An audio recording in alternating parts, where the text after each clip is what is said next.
What's up, Drop Podcast listeners? You can find the Drop Podcast wherever podcasts can be found. New episodes are dropping every Wednesday. You can find all of our content on YouTube at the Drop Golf Podcast. And make sure you check out our socials. That's Instagram and Twitter at the Drop_pod. But no matter how you consume us, like, subscribe, rate, review, all that good stuff. Follow and listen along. This episode is brought to you by All County Exteriors. All County Exteriors is a third-generation, premier exterior home remodeling company celebrating over 40 years in business. In a remodeling world where the average remodeling company only survives in business for only 5 years, All County Exteriors has stood the test of time, providing their customers with top-quality roofing, siding, windows, and doors. They service homeowners and builders with anything from small repairs to large additions. All County Exteriors is not just limited to construction. They have a deep passion for giving back to their community and are charitable supporters of the Make-A-Wish Foundation, the American Cancer Society, Roofs for Troops, and Parents of Autistic Children. If you have planned to do any exterior remodeling, call the experts at All County Exteriors for a free, no-obligation estimate for your project. Just call 732-370-2780 or email them at info@allcountyonline.com. That's 732-370-2780 for All County Exteriors for all your remodeling needs. What time are we teeing off? 8:40. Terrific. Yeah, good. I need to go do some yoga. This is the Drop Podcast where we talk golfing in the Garden State. I'm Mike Porro, and this is Ryan Coulott.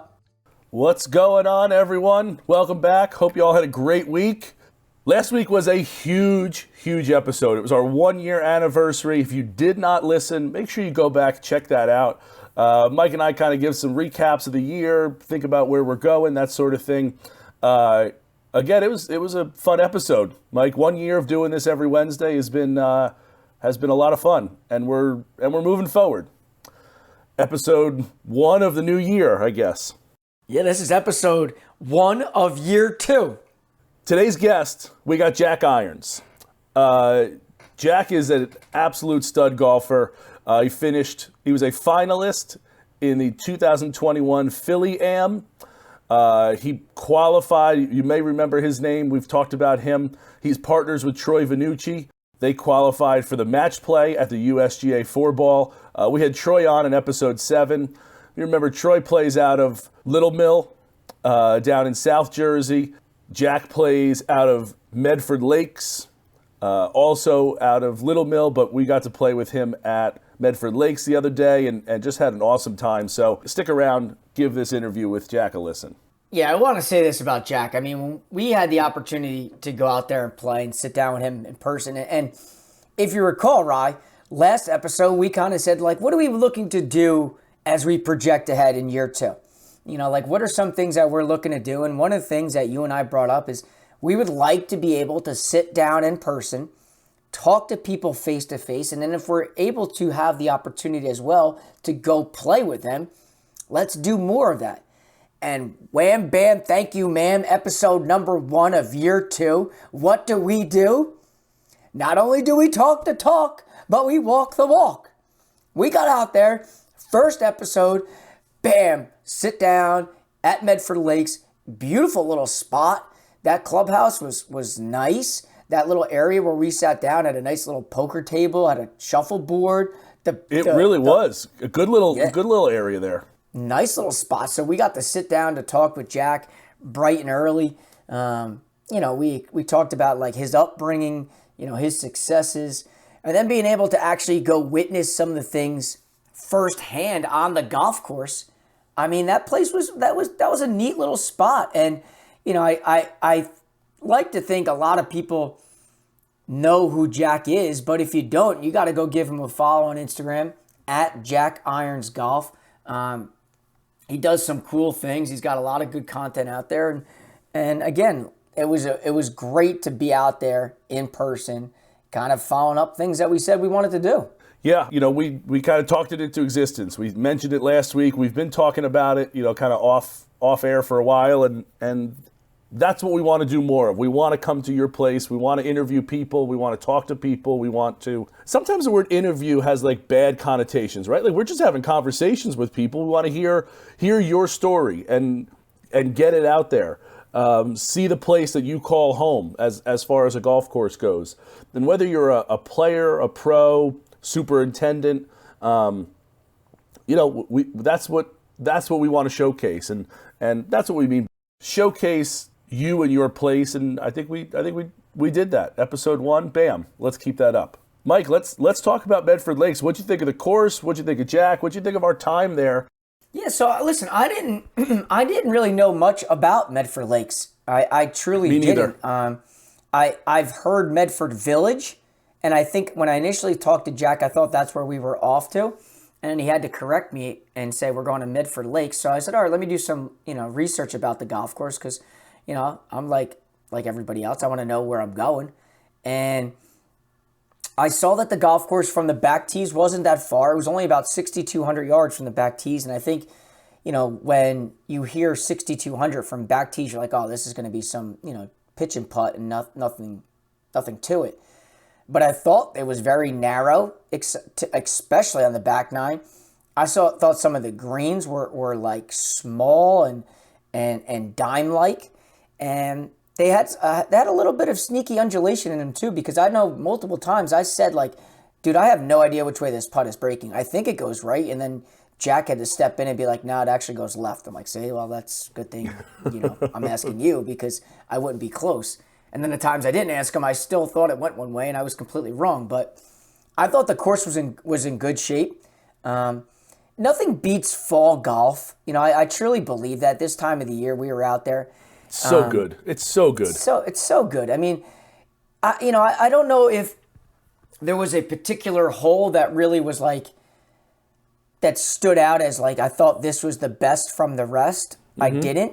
But I think, Jack did mention to us that they flipped the nines recently, that the back nine is now the front nine and the front nine is now the back nine in terms of how they, arrange their holes.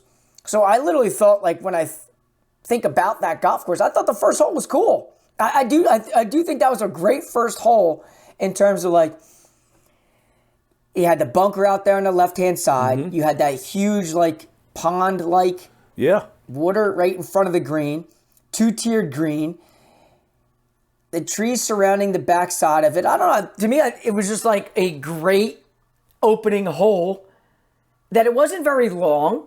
It was like 370 from the back tees. But it was kind of like, there was a lot of strategy, I would say, that's involved with your golf game there.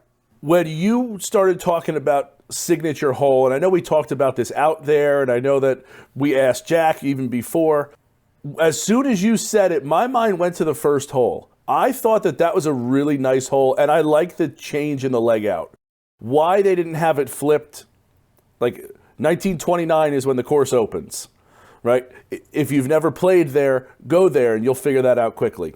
It's on every side that they have. It's part of their logo, right? It has like the little thing. It says 1920. Yeah. It's a good logo. It really is. I don't mean to sound like I'm knocking it. I love their logo. I did too. Love that logo. But to me, having hit the range, you got to go down, like down the 10th hole. You get to the first hole, and then you're kind of onto the course. That makes the most sense. I thought it would be backwards if they had it the other way, because it is very, like, I would think it would be herky-jerky. You're ending on all the way over there on 9, which is where 18 is now, and then coming back to 10. No, going all the way to 1. That would be 1, yeah. Yeah, that would be that's way too long. This is the better way. I think they got a good setup there now. But anyway, that first hole I thought was really good. You got kind of a interesting little, there's a bunker out there, kind of plays into it a little bit. You got the pond in front, like you said, and it was a pretty hole. Again, that was where my mind went to right away. Yeah, I mean, the one thing that I thought was kind of like cool about it is I loved how they had those pavers on the driving range too. Oh, how that good was of awesome. A touch was that? I thought that touch is like, First of all, I've never seen something like that. But that looks so clean, so, like nicely done. I'm sure it had like members' names or people that had passed away or important, businesses There were. and I saw a companies. couple that were like in memory of. Yeah, I like that. When they do that, I like that little touch that they give. That's a nice little touch that whoever thought of that, good on you. Because so many places when you're trying to separate yourself with different things, and now like they can't make the course much different, right? It's kind of like in golf. It's not like they can add more yardage or anything like that. So finding ways to bring people in, finding ways to accentuate your course, that I thought was really, really cool. I thought they did an awesome job with that. I like that a lot. And I think when the back nine to me was a little different than, let's just say, like the first 11 holes. Like the first 11 holes to me, like you could spray it a little bit and still have an opportunity to get to the green. But then I felt like once you crossed the road and you went to 12 through 18, there was a lot more emphasis on driving the golf ball straight. Now, again, like I said, the holes weren't necessarily long, like 390 par 4s, 316, only a 500-yard par 5. Like, they weren't long necessarily if you look at numbers. But boy, oh boy, you needed to be like Fred Funk and drive that ball dead center of the fairways. Otherwise, like, you were trying to carve it out of the trees or chip it out sideways. So I know a lot of people had asked me, like, oh, Mike, what'd you think of Medford Lakes? And I said, listen, I didn't think it was a very long golf course, but I'll tell you this, if you did not drive it straight, you could find yourself making bogeys very easily. Yeah, or triples, which, I'm not going to confirm or deny that anyone had to make, but... Yeah, but you making triples wasn't because you were driving it poorly. You were straight up decelling on downswings and hitting divots the size of like 12 inches long. Well, those were some of the doubles, but some of the triples, like there was a couple where I had like I was just off the fairway. I tripled one, and it's because I was behind the tree. And then one you tripled because you hit like a 5-iron from 100 yards over the green. Right, and then I was behind a tree. But the other time when you chipped out of the woods and you were behind a huge clump of grass, like that, not getting all the way out there was a bad double. Right. But it wasn't necessarily because you drove it like to East No, Bumble. but that's what I'm saying. What I'm saying is I was just off the fairway, and then you got to kind of hit it out there, or you got to, that's the kind of thing where it's going to make you find shots where you got to, all right, I got to really, really spray this one with I really got to helicopter this one to get it to fade to around this tree, or I got to hook it around. Like some of those shots, it makes you think a little bit, or you're just punching out because again, on the backside, to your point, it's a tighter golf course, and it really is. You can kind of tell it's not Manasquan where you got woods on one side and like links golf on the other, but it's very. You can tell it's got a different feel to it, 12 through 18, than it does 1 through 11. Yeah, all in all, I think it's a cool little spot. Sounded like Jack had a lot of buddies that he played with a lot out there. Another awesome thing that I thought, like when we talk about high school golf too, how nice of it is that it's Shawnee's home golf course. Like, I know it has a huge sign that says Shawnee Golf. Like, nothing says that you support high school or junior golf by putting a sign up like that. I know a lot of memberships say it. I know a lot of golf course promote it. But the idea is that you have a huge sign that says home of Shawnee Golf. Like, God, that to me screams that, like, not only do I support it and I advocate for it, but I'm going to put this huge sign up there. So to me, like, huge credit to Medford Lakes to doing that. God, I wish growing up as a kid, when I was in high school, like, I had a home golf course that was a private golf course. We were out of Spring Meadow. Yeah, it would be great. It's right down the road. It's I would imagine the kids can probably even walk there if they needed to. But it is nice to see that kind of support for junior golf. I know we talked about that with Mark Bryson about being such a supporter of junior golf, and there's some places that this is an entire club that's doing it. So it's nice. It really is nice to see. But yeah, cool little spot. Again, it kind of had Little Mill-ish vibes at times, but you can kind of tell that's the vibe down in that southwest Jersey kind of part of the state there. Mike, let's stay on the golf course. You had an experience that I know I'm looking forward to at some point. I have not had the opportunity to get to play this course. You have. This is your second time, I believe you said, but the first time was, as the kids would say, hella long ago. Galloway National. You went down, got to play it. I'm not sure how. It was downpouring, but you still got out there. Let's talk about the experience. Tell me about Galloway, because I really, that's one of the places in New Jersey. There's a few spots that are not, obviously, I'm dying to get to Baltusrol. Obviously dying to get to Plainfield, Liberty National, Bayonne, like the top tier spots in New Jersey, like the top, 5 places. But this is a place that I think is down the way a little bit in like the Jasna Polana kind of way that like I really want to get to. That's not in that top tier. So talk to me about Galloway. What are your thoughts, feelings? I'll say this about it. I don't know how it's not in the top tier. And I'm blown away. It's in the top 20 in the state. You look at all the lists, but it's not in that, like, what I mean is it's not in like they're not holding PGA Tour events there. But to its credit, like I don't want to make it sound like it's not good. It did just host the what conference is that? Big Ten. The Big Ten. It just hosted the Big Ten tournament this past spring. So it's not like it's not on the map, but again, it's not on that Bayonne Liberty National level as far as like national recognition. So I know, that's but what my I'm saying, interest to it. what I'm saying to you is I don't know how it's not. Okay.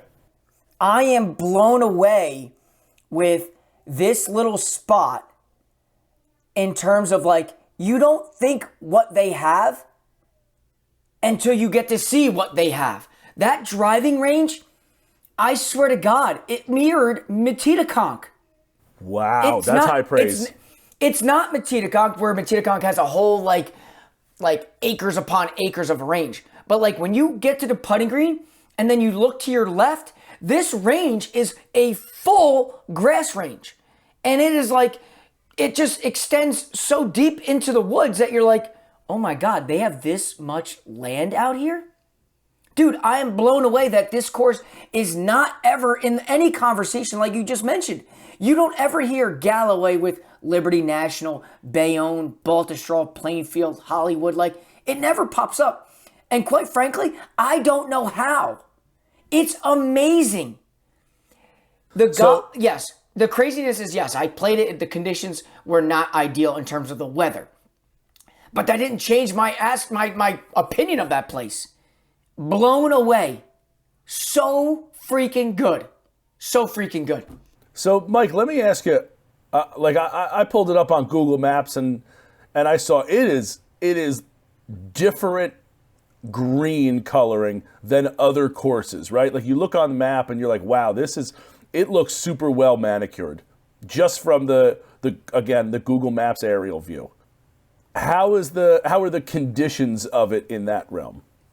Dude, when I say I wish I had the money because I would be a member there over so many other spots that we have had the opportunity to play.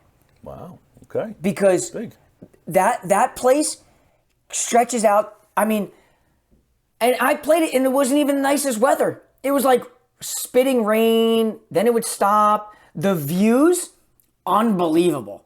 And I will tell you what I think you would love about this place. I was just going to ask you, I'm looking at the course, and I want to talk about, I don't know the numbers of the holes here, but there's a couple holes that look like they're like the view is just Listen, I don't know what you're looking at, but if you could find, like, just for example, the first hole, the green, you look straight in the backdrop. There's Atlantic City. You go to the 17th tee, par 3, the backdrop. Hole is all Atlantic City. You're basically hitting the ball into what looks like the Atlantic City skyline. That's what I'm looking at here. That's then- exactly what I'm looking at. And there's two things that really, to me, that made me think of you when I was out there playing. And I know that's kind of like weird. I know, and I know you would like that, but I had to say it. One, when you're coming up the 18th hole, it's a dogleg right par 4. And they have this huge patio outside the restaurant, clubhouse, bar area. And all these guys are out there taking bets on if I would hit the green. I got $5, he hits the green. Now I hear this. I hear all these guys chirping like, oh, I bet you. And the two guys I was playing with, two of my buddies, one guy says, oh, he's definitely hitting the green. He's even par through fucking 17 holes, whatever the case is. So hold on. Let's stop real quick. So this par 3 here going 17? I'm asking. So 17, you're teeing off from like the clubhouse is right behind you? Is this 17? Yes, that's 17. And then 18 is this dogleg right par 4. Dogleg right par 4. Now it's on your left. Okay, yep. So that's the Okay, so I hit my tee shot. I hit my tee shot in the middle of the fairway on 18, and these guys are making bets while they're drinking, and we're just hitting. So my buddy says, "Oh no, he's even par. He's definitely hitting on the green." So now you hear them change their bet. All right, 10-1 that he gets it inside 20 feet. Now I'm trying to hit my shot, and I hear these guys betting, and all I can think about is how you say all the time, I'd love to be out there just making dollar bets on guys hitting the fairway or hitting the green. And these guys are on there. Make a long story short, I end up 3-putting, right? I 3-putt the 18th hole, shoot one over, and I hear the guys in the background after I missed like the 5-foot par putt, like, oh, he missed it. I guess I won some guys some money and I lost some guys some money. So that made me think of you like, oh, that little environment is something that is right up your alley. It really is. I told you one of my favorite spots I've ever sat is True Blue down in South Carolina, down like a little south of Myrtle Beach in Pawleys Island. That 18th hole like sits on top. The bar has this overlooked area, sits on top of the hole. It's such a cool spot. Again, just putting dollar bills down on whether they're doing it is something I'm looking forward to in my retirement. Dude, life. and then the last thing that obviously besides the golf course, I could rant and rave about the golf course. I can, and I can't wait to put out my Mike versus when I played a good par 4 there, dogleg left. It was really cool, but they have what they call snack stands. So, like, I shouldn't say stands, snack stations. Because you know how you drive and you always see like, oh, they got water coolers and they got like, water, you can go pick up waters as you're driving. They have what are called snack stations.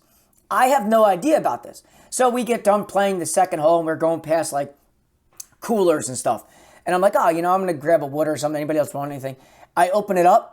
Bro, filled with candy, peanut M&Ms, paydays, M&Ms, Snickers. And I'm like, I feel like I just hit the lottery. So I grab a couple fucking snacks and I'm eating the snacks. I get to the back nine and now all we're talking about is when's the next snack station? When's the next? We get to like the 13th hole. We open it up, filled with snacks, all different types of candies, this, that. And I'm like, my, oh my, is this heaven? Yeah, you said that to me, and that sounded like something that I would take advantage of as well. I can't lie. I took advantage of the peanut M&Ms, so I apologize to the people at Galloway because they had to probably restock all the peanut M&Ms because I devoured every single one. Even my buddy said to me, "You're taking another bag?" I'm like, "Yeah, I'm taking another bag." Yeah, we passed another station. Yeah, that's what this is for. But I will say this, that golf course. I don't want my blood sugar too low. Yeah, that golf course was so good, dude. I don't know if it's maybe the membership isn't looking to promote it the way these other courses are. Like they want their name out there more. They like to be, the high profile, constantly being talked about, constantly in the mix of all these different like LPGA, Korn Ferry, different types of tournaments in the area. And I don't know if they just enjoy being like that South Jersey gem, but Tom Fazio and the design, the architecture is unbelievable. And I can't say this enough. Like, I know it may not be in the same clout as those other courses you mentioned, but if you get the opportunity to go play Galloway, I am telling you right now, there is not a spot that I've played that just really had everything nuts and bolts the way that place did. And I know that people are like, oh, what about Madness going to listen, I get it. To me, like, that's a whole nother animal. I'm not talking about that. I'm talking about the places that I've played recently. Like, that place was like the cream of the crop. It truly was. Now, again, Pine Valley's out of the question again because you're not really getting the invite. But I'm saying, like, that place, bro, you've got to find a way to get on there. You got to make a call, got to get a connection, and say, dude, do me a favor. I owe you big time. Yeah. Well, I'm gonna try making it work, and maybe we can get you out there again and see if you can break one over. That place, I would go out again and play. I know you always say, like, how can you not go play this place a second time? I know you played it. That place, I will go play a second time. No questions asked. George Wall Ford in Red Bank, New Jersey is family owned and operated, proudly serving New Jersey residents with superior customer service since 1960. George Wall Ford is a 23-time President's Award-winning store, the most prestigious customer satisfaction award a Ford dealer can receive. This golfing family knows what's best from the rest, so make sure you stop in this showroom today to see their surplus of different cars, SUVs, trucks, and more, or visit them at www.georgewall.com. There isn't a better place to shop. Just call 732-704-1932 and ask for Jeremy Wall. George Wall Ford in Red Bank for all your car buying needs.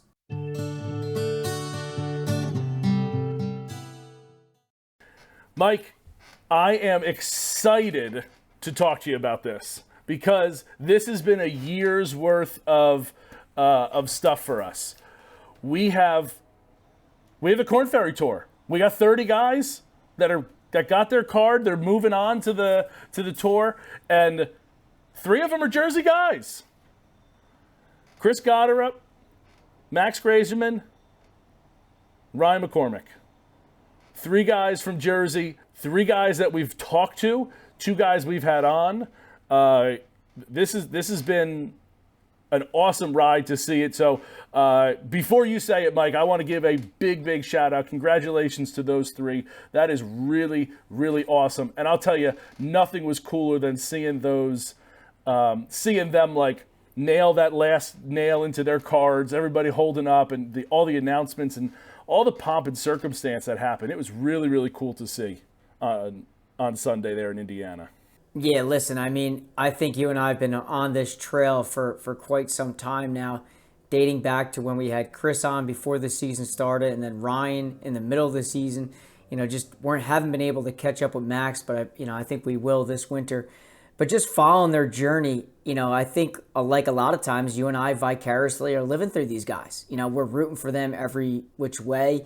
I think they're always favorites of mine in terms of when I pull up the Korn Ferry Tour, the schedule, the leaderboard. I'm always checking to see where they're at. And just to see them all get in, I mean, how unbelievable is that when you think 30 guys get in and 3 of them are just from the state of New Jersey alone? I think you saw how many people in this state were backing them on Instagram and social media. Like, everybody was full support for them. And dude, I'm ecstatic for them. I truly am. Can I tell you, Mike, I'm ecstatic for everybody, right? Because that they've had these dreams for years, and like anyone who's ever been involved in sports can appreciate this success or this accomplishment for them. But having had a relationship, particularly with Chris and Ryan, hit differently for me, and maybe even more so with Ryan. And here's why.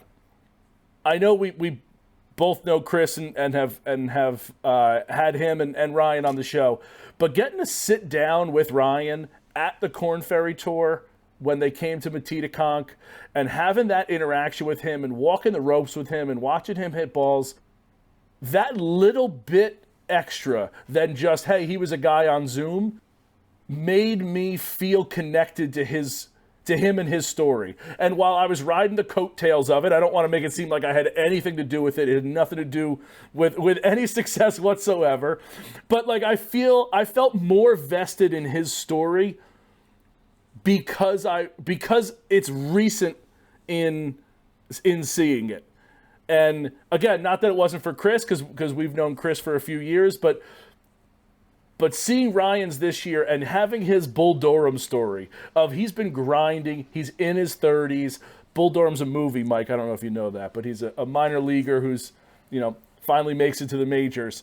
And it's a great movie. You should watch it. But having this story of having him finally make it, and he's been grinding away for years and years and years, and this is the first time it happened, and I couldn't be happier. It literally, seeing that stuff on Instagram, seeing his posts that say dreams do come true, literally almost brought me to tears. I got chills immediately, and again almost started crying for him, and I have chills now talking about it again. I am so over the moon happy for these guys. It's incredible. It really is incredible. Yeah, I mean, I think what was just so genuine about the whole thing, and I think it kind of like summarizes it, is, the way the embrace that Chris had with his dad right there at the end. I mean, even for Chris making that double bogey late down the stretch and then following it up with a birdie just to make sure he gets in, those little things just just put life in perspective, that it is like Chris even had tweeted out or posted, it's all about, this is the teamwork that made the dream work. And it's kind of like you seeing all those people there that have supported you for so long, and same thing with Ryan and same thing with Max, and them finally being able to go play with the big dogs. I can't wait for the PGA Tour season to begin. I can't wait to catch up with the three of them, and I can't wait to follow and root for them along the entire way. So happy. It really was. Another story, and it has nothing to do with New Jersey, but did you see the guy who he doubled or bogeyed the last hole? He thought he was out. At one there was a time lapse, right? At 1:30 he was out. He's in his car. He's you assume crying. He's crying, but he's head down, and he's in the trunk of his car, and then it kind of passes by, and kind of as the things start to fall into place, he ends up coming in 30th, and it just then the jubilation of him again, the yin and the yang, the agony and the ecstasy of it was so. I mean, it brings reality, and again, it's why we love sports. People have said it for years. We've said it on this show. It's why sports are great. They have that one shining moment for a reason at the end of the March Madness, because that's why we love sports. Those moments are so great, and seeing them and just having a little bit of personal connection made it so much better. It was so good. So again, congratulations to those guys. Couldn't be happier for you. Really looking forward to some more interactions. Mike, I'm sure you DM'd them. I know I did, just saying congratulations and looking forward to talking more. But yeah, can't wait to get back to them and again, just elated. I'm out of words. Just elated for them. I second that. Well said. There's nothing else that needs to be added. All right. I totally agree. All right, Ryan. So listen, I know you saw the video this weekend of the man, the myth, the legend swinging a golf club. That big for cat. The first time in a long time out there at the Hay, at Pebble. I know we talked about it last week when we were talking about Ryder Cup rundown and the recap and the whole nine about he's going to be ready for Augusta, and he probably will win Augusta this year at the Masters. But Tiger Woods was swinging a golf club for the first time in a while. What do you think of that? I mean, I'm under the impression that he's been swinging it for a little bit and just hasn't put it it's been, G14 classified. So Again, I'm not shocked. Nothing Tiger does shocks me. Again, I said it before, like playing in the Masters might be a lot, but there's nothing he could do that's going to surprise me at this point in his career. He's a phenomenal golfer. It's just a matter of, like, he can stand over any ball, over any shot, and make it do whatever it needs to do. That's not the problem. The problem is him walking. So him swinging the club like this is fantastic. Love to see it. Can he walk from point A to point B at Augusta in those mountains that they have on the fairways? That's my concern with Tiger. And yeah, that's my concern with him. What did you think of his swing? Did you think I'll be honest with you. I watched the video probably about 500 times, maybe 6. Okay. But I don't know why, but it looked like a different golf swing. He looked more like hunched over. I couldn't tell if like his left ankle was I don't know. I think he's going to have a golf swing, because didn't they fuse his ankle together? I can't imagine that he's able to rotate the way that he's been able to rotate with whatever the surgery was. And I don't know if it was, I don't remember exactly what happened with the surgery, but from having many surgeries myself, it takes a little while to get the new part of whatever it is that you used to do doing what it's got to do now. And for him, if it's transferring his weight from his right to his left, he's got to get all the balance there, all the little muscles. He's got to figure out how his ankle can turn. Maybe he's even going to have his left foot out a little bit because he's got to be open more with his hips to get through. Like, that's all something he's got to figure out. So Tiger's got some stuff to figure out with that. Again, I have no doubt that he'll figure it out. For me, it's, will his leg be able to take 4 days of hiking? But I will say this. This is the time of the year when we start to see these little videos of Tiger emerge. Every year. Yeah, the golf season's ending. It's kind of like a downtime. He kind of starts gearing up for the PNC with his son. Like, now the chatter's going to be like, can Tiger play? Can, him and his son playing in this, I don't even know what the name of the tournament is called. It used to be like father-son, but now it's like parent-child. I don't even really know what it is anymore these days, but this is when those rumors start to fly. And the nice thing for Tiger is he's just flying around in a cart. He doesn't have to walk. Charlie can walk. And God, it would be nice to see his rear end out there just smashing golf balls, because you can't lie. That little birdie be talking come April, when the weather starts to turn and we see the blooming of the flowers and the green grass at Augusta, and we start talking about Tiger Woods. Listen, you might want to bet him now. You might want to bet him now. Bet him to win the Masters now. You're not going to find better odds. No, they're only going to get better from here, or worse, depending on which way you want. It's called the PNC Championship, is the one that's held at the Ritz-Carlton, which is the parent-child, or what used to be the father-son. But yeah, his social media team always does it right. He always does it with, like, hey, this is a downtime. Let's throw the people a little crumb. Here's a little crumb to keep you hungry enough, right? What's that? There's I know you're not a movie guy. There's a line from 8 Men Out, the Black Sox scandal. What do you feed? What do you feed? What the hell is that? The Black Sox scandal? Oh, is that a movie? 8 Men Out's a movie. It's about the 1919 White Sox scandal. Yeah, I know about. Yeah, I knew that. So there's one of the gamblers says, "What do you feed? What do you feed a tired workhorse in the morning? Just enough so he knows he's hungry." So that's what Tiger's doing. Tiger's just dribbling these little crumbs all over and making us lap them all up. Be like, "Ooh, Tiger, ooh!" Just slurping all these crumbs up, and then it's going to come out, and he's playing in the Masters, and you're going to have some kind of huge commercial for it or something. It's going to be Tiger coming in with the backwards hat and the sunglasses on, and then everybody is just going to is just going to be infatuated with it again. And it's like, well, Yep, here myself it is included. again. Myself included. I'll be wearing red shirts all week long for Augusta. But listen, it was nice to see him swinging. I'm glad that he's back and at it. And keep throwing me the crumbs because I'll be gobbling those bad boys up. All right, Mike, before we end this, I got a question for you.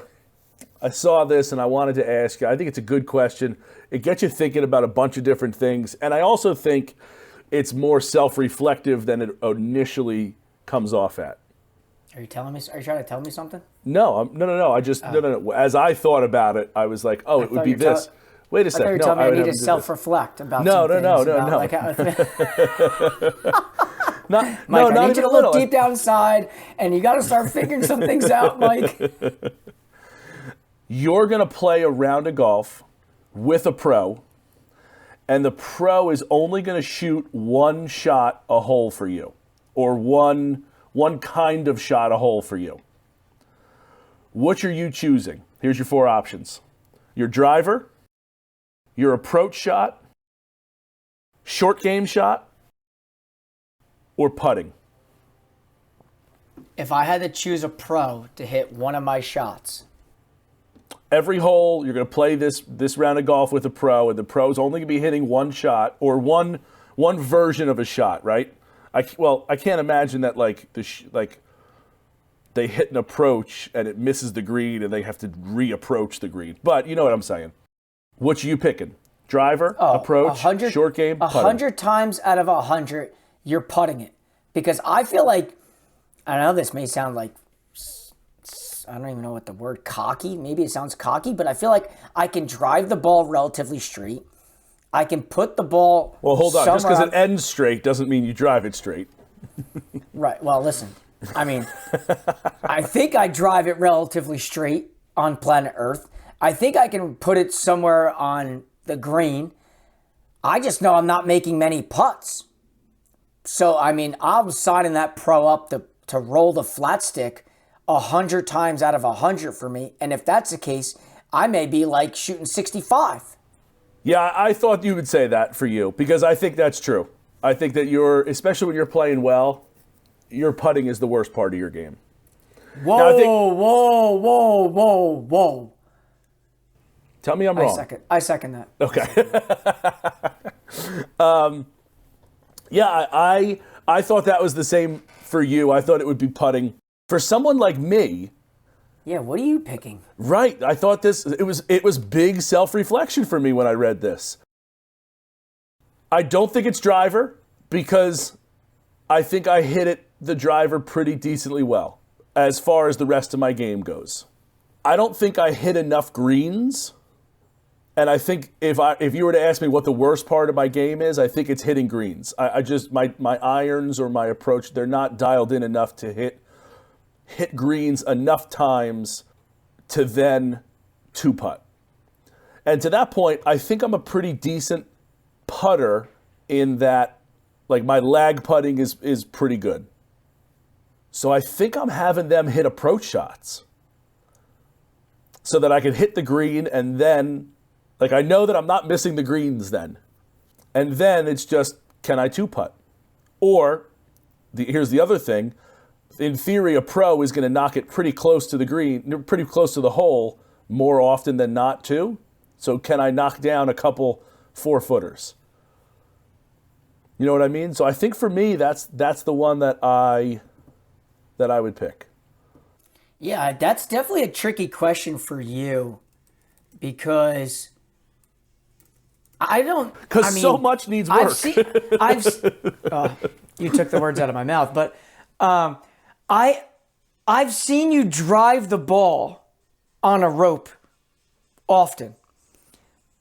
I've seen you roll the flat stick extremely well, and I mean Essex Fells jumps straight to my mind because when we were at Brian Gaffney, I don't think I've ever seen you roll the ball better than Mike. In my life I've never rolled the ball that well in my entire life, and I probably never will. To have 10 putts through 9 holes is crazy. Yeah. In front of Brian Gaffney. Yeah. Right. Again, never going to happen. Not even like it was just like you and I. It was like in front of a guy that knows what he's doing, who's very good as well. So I thought that was kind of impressive. So like I've seen you roll it. I would have probably agree that I would take your approach shots to the green. That would be my choice for you because I do think there's times where I've seen an array of shots. I've seen the good, I've seen the bad, and I've seen the ugly. Mm-hmm. And that to me would be an area that if you had more consistency in, and your misses are more in a controlled miss, I think your scores would be so much lower. And when I say so much lower, I think you would be like sub 85 all the time. I agree. Because when I think about your rounds, like there are so many times you're like, I can't believe that ball went that far, or I can't believe that ball was that short. And I think that's a lot of times why you decel on your downswing, causing you to chunk a lot of shots, because there is so much confusion really in terms of like, all right, I don't really know if this is going to go 20 yards over or 20 yards short. And you're like, I better lay off it at the last second, and you take a 9-foot divot and you just lay the sod over it. Whereas if you had someone hitting those approach shots, you would be a single-digit handicap. Yeah, I completely agree with that. I really do. I know that that's the worst part of my game. It does require work, and I don't have the time. And as you say, like, when do you practice? Well, 5 minutes before we tee off, I hit a couple balls and then I go out there. So it comes from lack of work. I know that, and I would like to be better. I'm conscious about that. And the times where I do get to go out and put some work in, I try to, but it's not as often as it needs to be to bring that down. But again, I know that that's the case. So I thought that was a super interesting question. I thought it was very, again, self-reflective of their game. Yeah. I mean, I'd like to be that person that has no flaws in their game. Well, Why are you all quiet over there? Why are you all quiet over there if I say that? Because it's just stop being a maniac on the greens. You miss a 12-foot putt, it's okay. Tap it in, let's move to the next one. Do you know what the averages are? Have you seen that sheet? Do you know what I'm talking about? I do. That like I'd like to think I'm the exception to that rule, though. See now that's just silliness. Stop with that foolishness. You got to have confidence. You can have confidence, but again, over thousands, if not millions of shots, pros are missing or making a 12-foot putt. It's like 30% of the time or something like that. That's craziness to think that you're better than those people. It is craziness, but guess what? You're crazy, I know. It's a great ending. Well, I think that's a great spot to stop then, Mike. We're going to send you now to someone who's not crazy. Someone who's not crazy. Yeah. We're going to send you to our sit down with Jack Irons. Again, I said at the top of the show, Jack is 2021 Philly Am finalist, Troy's partner at the USGA Four-Ball, and I think they're partners. I think that's just what they are. They're partners with whenever they got something Four-Ball. He finished second recently at the Delaware Amateur. He shot 18 under, guys, and came in second. I'll restate that. He shot 18 under and came in second. He lost on the fourth playoff hole, an absolute stud. Just want to throw in a little caveat about the audio for Jack's interview. Want to give you the heads up that this is just Mike and I doing a podcast here by ourselves. We don't have production background or anything like that, but we've been trying to do a good job, and sometimes we mess up. And we had a little glitch in the matrix for our interview with Jack. So the audio for Jack himself is not going to sound up to snuff. Hope it doesn't deter you guys enough to not listen, because it is a good interview. It's a fun interview, but his audio is going to sound not as clear as Mike and mine's audio does, which I don't know if that's proper English, but whatever. So kick back, relax. here's our interview with Jack Irons. Enjoy.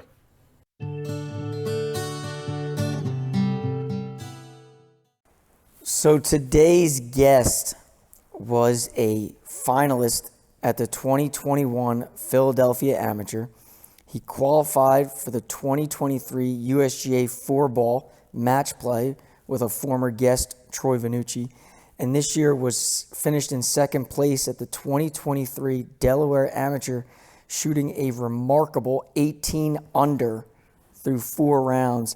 Today's guest is Jack Irons. Jack, thanks so much for coming on today's show. Thanks for having me, guys. Yeah, Jack, thank you for this. So, Jack, why don't we start here? Because I think, watching you play golf through Instagram and seeing some of the unbelievable accomplishments that you've had throughout this season particularly, why don't you give the audience a little bit of a background about you, about like where you were, how things went, and then kind of like where things are at today. Yeah, so I'm 21 now. I've been golfing for 11 years. Just loved it ever since I picked it up and just been grinding ever since. So I'm lucky to have it. It's a big part of my life, and yeah, it's just the journey is awesome. Yeah. Just trying to get better each and every day. And so growing up, obviously, I like to look at some things before we get here, but, going from Florida, coming up here, what's the correlation for you in terms of like time spent down there to time up here? What's the connection? Tell us a little bit about that. Yeah, so I was born in Philadelphia, originally from this area, Medford, and I moved to Florida when I was 6 years old and went to school down there. And I've always come up here in the summers and stayed at my grandparents' house, and now we got a place up here, so I'm half and half pretty much. Yeah, that's good. It's an early time to snowbird. Now listen, who wouldn't want to be doing that? Though? Listen, sign me up for that right now. For sure. And then obviously, when you think about your golf, obviously you were very successful as a junior. When I say junior, like as if he's an old guy or something. Yeah. But when you were in high school, you're very successful. And then obviously as you've gotten older, you're continuing that same trend. What are some things in as a high school golfer that you saw in Florida, golf course wise, that you see kind of up here in the Northeast a little bit?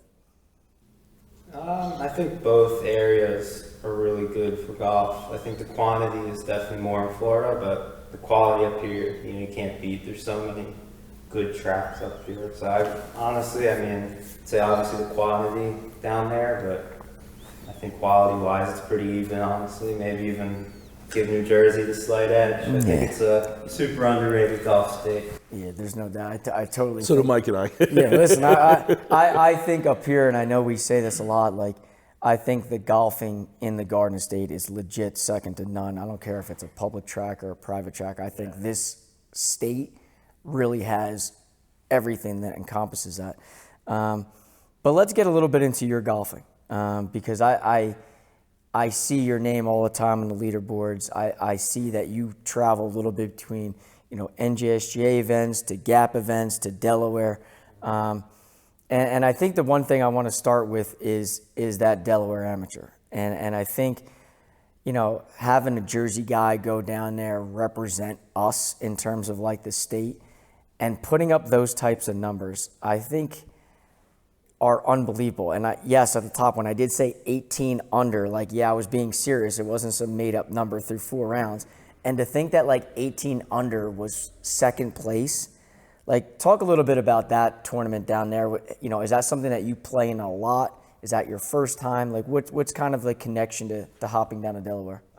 Now that, I'm a part of Gap, the South Jersey area, Gap has Gap and Delaware, I guess, are connected now. They have a merger, so Gap guys can go down and play Delaware events. So that's basically how I ended up down there. And then it was just, this was kind of one of those weeks, I was feeling good. I loved the course, and I just had a lot of fun. That was maybe some of the most fun I've ever had, on a golf course. And, I just kept it loose, and, putter was hot.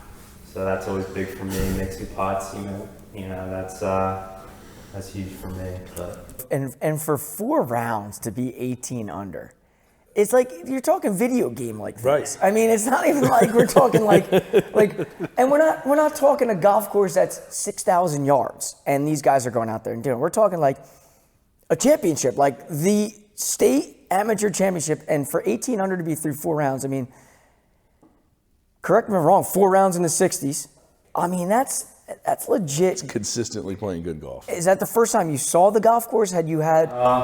So I did the practice round the day before and shot 8 under 64. And I was like, I love this place, but it was a case like, is this going to be bad? I don't want to waste all my birdies in the practice round, but no, it was, good vibes all week. So 8. Yeah, I was a little disappointed when I was shooting like high 60s. I'm like, come on now. And the 64 in the practice round was the first time you saw the golf course. Yeah. Oh my God. Dude, that's golfing. I mean, let's combine the practice round into the tournament, bro. And what was your worst round that week? 68. I shot 268s, 267s. So good. So good. Stupid good. That's so good. And then talk a little bit about that tournament coming down the stretch. Like, obviously, I know that you were trailing coming down. You found a way to get the ball in the hole at obviously a very low rate. And then getting into the playoff a little bit. Why don't you talk a little bit about that? Yes, I mean, I was the final round. The guy I was playing with, he got kind of hot early. I was just kind of, minding my own business, just making, decent golf, nothing crazy. We get to hole 15, I'm 4 back, 4 to play. We both birdie 15. We go to 16, so I'm 4 back with 3 to play. I'm like, maybe a miracle could happen, but, still playing, good golf. But at that point, I didn't think I had a chance. So I birdied 16. He bogeyed. We go to 17. He bogeyed 17. I had like a 13-footer. Just missed it. We go to 18. And lipped out a 20-footer for eagle, which would have been the winning putt. But yeah, it was so fun. I mean, that's why you put all those hours in. That's why you practice. That's why you do all these things, is to just maybe one day have a chance to win a tournament or be in that position, because nothing beats that. I mean, practice isn't always the most fun, but if it means getting in that position more often, it's always, worth it. You can't beat that. That adrenaline. 4 back, 3 to go. And you're right. That mental side creeps in saying, like, I'm not really sure if I have a chance. I'm going to grind my way, maybe make a few birdies, maybe make a mistake. But then when you know that you're in a playoff and you go to the playoff and it's aggregate score, or is it sudden death? So it was a 3-hole aggregate. Okay. Tie. I think we were both 1 under in the playoff in the first 3 holes. We had to go to a 4th hole. Yeah. And so you leave there losing by 1 shot, because I saw in the playoff it was 14 total strokes to your 15, or 15 to 16, something along those lines. Like, what type of motivation or like lighting of that fire does that give you? Like, all right, I'm there, I'm ready, I'm capable of taking that next step of holding that trophy at the end. Does that motivate you more to go out and grind and practice a little bit? Yeah, I mean, I think that's having a week like that. I think as an athlete, you always know you have that ability, but to actually do it, definitely helps you to kind of know, like, hey, I've got the game. I just need to do it more consistently and all that. So it's definitely, it's nice to see all my hard work that week pay off, but now it's just, sharpening the edges, if you will, just being a little bit more consistent and just getting there more often. So that's kind of my goal now, because I know I've got the potential. It's just, sharpening the edges. What kind of things are you doing to simulate that pressure? Like in your practice, you can go hit 1,000 golf balls and you're just getting that muscle memory. But when you get down, 4 down with 3 to go, it ratchets it up the pressure. Is there something you do during your practice or during your grinding that's that's helping you prepare for that pressure, that stress, or is it just something where in the match you're relying on the muscle memory and the hours that you've put in? I mean, one, I would say it's almost more fun than pressure at that point. Once you get into the round, it's kind of like, I don't know how you put it, it's more just fun. It's not as nerve-wracking, but that's what we do it for, right? I mean, like we're athletes, we're addicted to that, I mean, that pressure, that whatever. I'd say playing with my boys, shit talking, there's a lot of pressure. Yeah. More pressure than playing a tournament, but I'm playing for some money with the guys. But yeah, I mean, other than that, no. Okay. The rest is just repetition and practice and all that. But playing with my friends or having some fun, shit talking with the guys, that's all good stuff. Yeah, and I think that kind of like, when you think about some of the guys that you play with, obviously, we know Troy, very well, being able to, sit down and talk to him as well, and playing with guys like that, I think only drives that competitive fire and that pressure a little bit higher because, I know you two have a very good relationship as well, playing at the Four-Ball, at the USGA Four-Ball, so like those types of events, like I think getting underneath the gun, like, all right, I've seen it, like I can do it. And now when you're in those situations, those past experiences are things that you can rely on. And obviously you and Troy getting into the Four-Ball, like what was that like going down there and playing a key one and that experience? Yeah, it was a lot of fun. Yeah. It was a lot of, just to get there was awesome, and we played really well in stroke play, and unfortunately we lost first round, but yeah, it was all good positive things.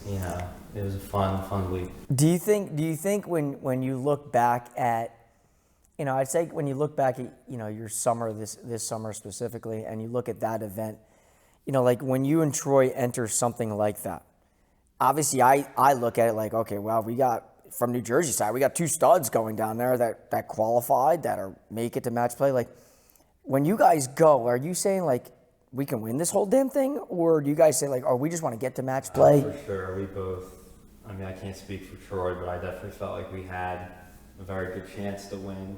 Yeah, we're, a strong team. Yeah. Match play, all the things kind of have to go your way. You got to play the right team at the right time. You have the second best score of the day, but if the team you're playing with gets hot, you lose. That's match play, unfortunately. But. And is that something that you can see yourself and Troy doing together more often? Yeah, so we'll have to wait until next year for that, but yeah, I think we make a good team. So. Yeah. So I agree. And our games are similar and all that, so I think, yeah, we make a good team. Do you guys feel like you complement each other really well in that? I wouldn't say that. I would say we have similar games. Like, we both like to hit a fade. We hit at similar distances, all that. We get around the course well. But yeah, I think it's one of those things in a Four-Ball. It's kind of like you're really just relying on somebody to be in the hole at all times, and if we can get picking putts, really. Yeah, that's what it comes down to. Yeah, something we don't do, right? So you and I, that's very foreign. Yeah, you to and me. I would not be a good Four-Ball team because we hit it everywhere and we make nothing. So like you and I are not. We can't snip any of these types of things. And I think one thing that I always get asked a lot from listeners, especially high school kids that are looking to take their game to a level that maybe you're at, or and maybe even further to some extent to sometimes. Like, what are things that you would recommend to a high school kid who's a scratch golfer, who's on the cusp of like, I can finish top fives and top tens, but I can't get over the hump. Like, is there a specific thing in people's games that you would recommend? Hey, listen, you need to go grind more at this than that. I would say everyone's different. Everyone's got a weakness, but I would also say don't neglect your strengths. You gotta make sure your strengths are your strengths. Everyone's gotta have, a blueprint of why they're good. So don't forget your strengths. That's one thing I would say. Obviously you need to improve your weaknesses if you feel like, for example, maybe you're putting, you don't make enough putts, or you 3-putt too much. And you got to work on that. But yeah, don't neglect your strengths either. You still, because that's your strengths for a reason. And make sure, if anything, try to get your strengths even better as well. So I would say that. I mean, at least for me, because I can only speak on myself when I was, in high school and all that. I just grinded. I hit a lot of balls. I practiced a lot in general, but yeah, looking back at that point, making some swing changes, during freshman, sophomore, whatever, in high school, I just hit a lot of golf balls. Yeah. And I almost got, in some way, I got addicted to just wanting to be as good as I possibly can. And I got addicted to the golf swing. I got addicted to just almost being too much of a perfectionist, which looking back almost hurt me a little bit, where now I play a little bit more free and I don't, like I would go to the range sometimes and video 30 swings and trying to work on certain things and trying to be, trying to look like Adam Scott and this and that, but it didn't, I think overall it helped me more than it hurt, just because I got the golf bug. I wanted to be as good as I possibly can, and I just hit so many balls at that point in my life. But and now it's helped me, because now I kind of got the mechanics down, so I can go and maybe not hit balls for a few days and still, my swing's not going to leave me now. But yeah, mine still never showed up. Yeah, I'm still trying to find mine. So I mean, I do like that point though. Yeah, because for sure. I think that's a great spin on the question, because I think a lot of people immediately go to oh, you got to spend more time on your short game. You got to go spend more time on putting. But the idea of taking your strengths and enhancing them is a great point for younger kids to think about. Yeah, I mean, I've seen it. You even see it with pros. You see it, I've done it as well. You may be hitting the ball, maybe you're not hitting the ball as well, but you're chipping and putting, saving you. So then you spend a month just trying to, perfect your swing, and then you come back and you're like, oh, I'm hitting it better, but now my short game just took a step back. Jordan Spieth's an example where, his swing kind of was a little bit off. I would say maybe 5-6 years ago. Putting was awesome, and he grinded on his swing for a whole year, and then his putting just fell off. So it didn't. Maybe his ball striking got a little bit better, but he wasn't. So you gotta make sure that's the hard thing about golf. It's not just practicing, one thing. You gotta practice all these aspects. Yeah, I like that. I think it's a great point. It is. Because I know I look at that a lot myself. To me, there's times where I feel like I can get the ball from point A to point B, but I am like a mental case on the putting green. So I'm just going to keep putting. And then you'll see it in a little bit. Yeah, you'll see it. And then I'll make a few putts, and then all of a sudden I'll be straying my driver, which to me is my most reliable club. So that is a good point for the audience to think about. I'm trying to think of what my best attribute is. And I really think making... It's your looks. Aw, thanks. I was going to say making cocktails on the course. That's probably... The music is also could be a good one. And then the weakness would be golf. Would be mine. I think that's fair. Vibes are immaculate. Yeah, that's it. Yeah, you're a vibe guy. That's my strength. You got to have Vibes. one guy in the group that's the vibe guy. And listen, as long as you're okay with being the vibe guy, we're not looking for golf balls, but you can play the music, which, kind of leads me to your future as you look ahead, still being I look at you still as a young kid.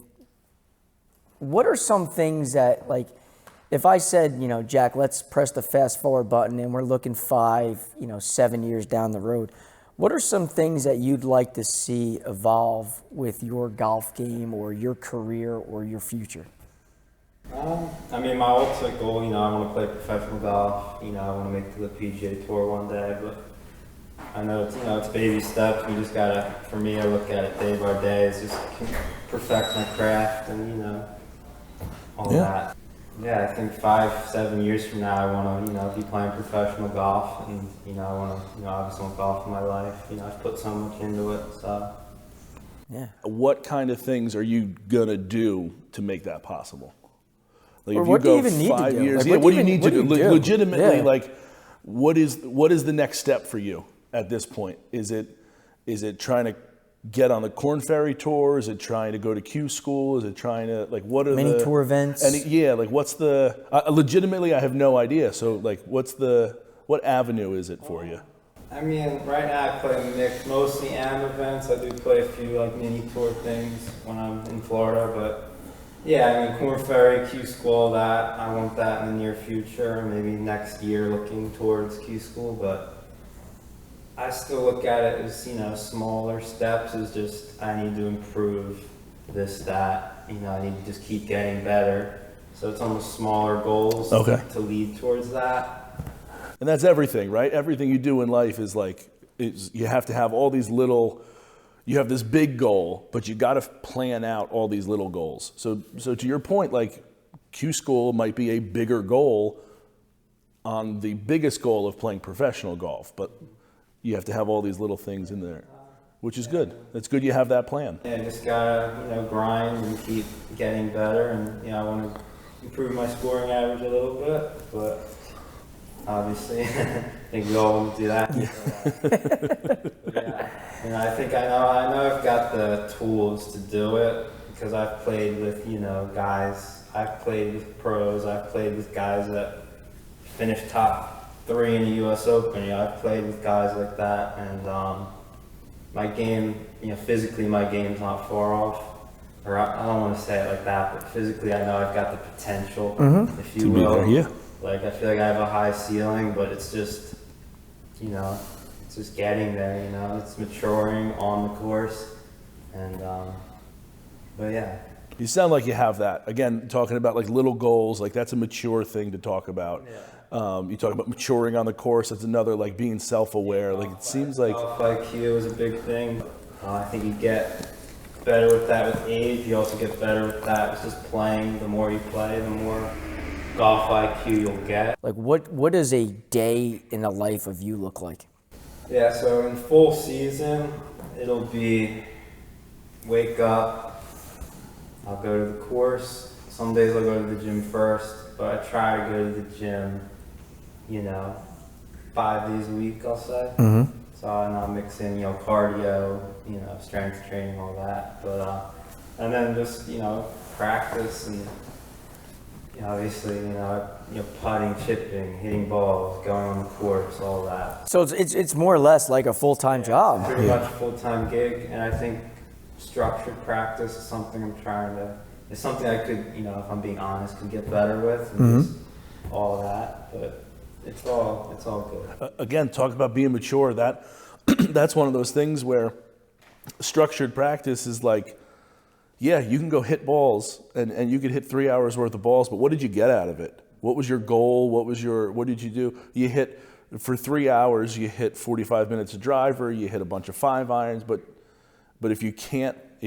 give like, I'm not saying like analytics on it, but if you don't have like a goal for what you're going to do, then it's like the old saying of quality over quantity. Exactly, yeah. Not practice makes perfect, but perfect practice makes perfect. I've been guilty of that in the past, where I'll, you know, hit balls I'll spend, you know, 5 hours, you know, hitting balls, putting for 2 hours, doing all this.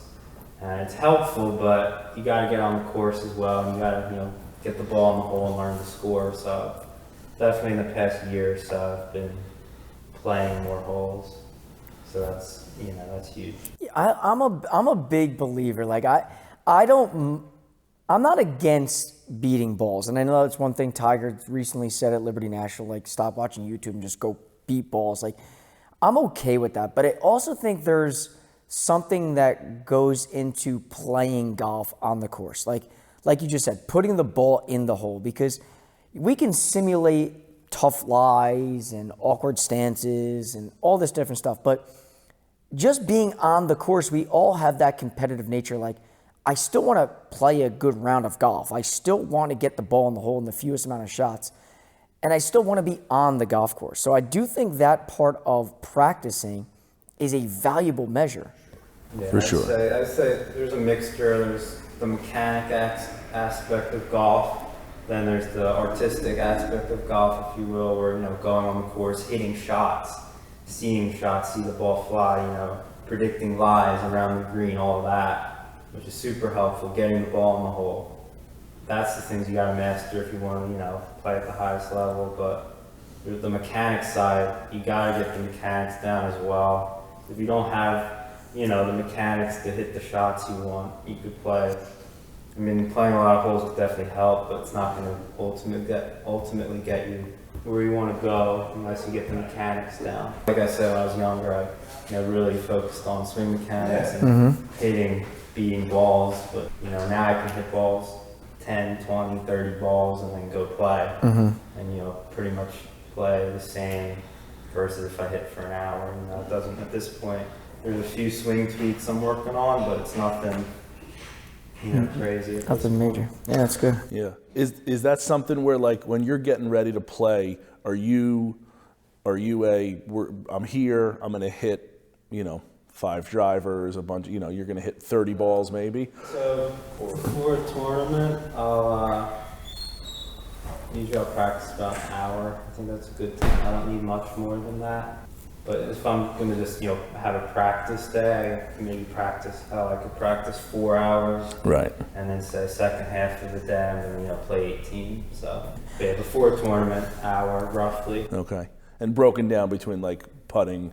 Yeah, so usually I'll go to the putting green first. I have like this gate I put down, just dial in the stroke, hit a couple chips, hit balls for about 20 to 25 minutes, and then I'll putt a few more. Okay. Get the speeds down, roll a couple more before I go to the first tee. So that's usually what I'll do. I like that. I'm always looking for something to make it work. So to kind of end things, I always like to ask a question before Ryan ends it. And I know a lot of golfers here in New Jersey get to play many different spots. And if you were to recommend a public golf course and a private golf course to the audience, that if they had the opportunity to go play, where would you send them? Or if they got the special invite to go play at this golf course, you'd say, listen, you got to drop what you're doing and you got to go. Are there 2 spots for you that kind of stand out?